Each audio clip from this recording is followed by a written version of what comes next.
आणि आता बातमी जळगावमधून। जळगाव विधान परिषदेमध्ये महायुतीचं टेन्शन कायम आहे। शिवसेनेच्या रेश्मा काळे यांनी बंडखोरीचा पवित्रा कायम ठेवलाय।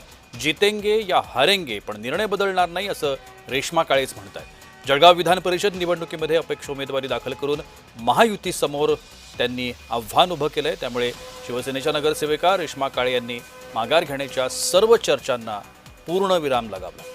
आपला लढा शेवटपर्यंत सुरू राहील असा निर्धार देखील त्यांनी व्यक्त केला।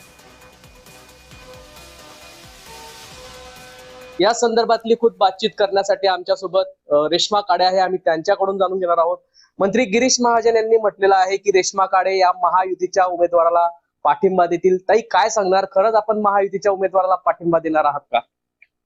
हो, ही बघा, महागारीची वेळ कालपर्यंत संपलेली आहे आणि माझा असं काहीच विचार नाही आहे। मी पाठिंबा देणार नाही। एक माझी लढाई हे कायमच ठेल आणि शेवटपर्यंत लढेल। याचा निर्णय जे काही असो, पण हे लढाई कायमच राहील।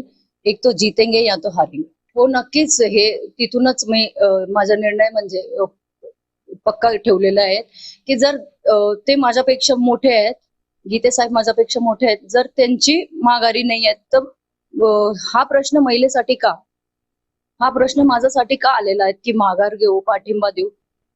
पण माझी हे लढाई एकटी महिला असून 4 मध्ये सुद्धा मी एकटीच महिला आहे, तर ही लढाई मी कायमच ठेवू।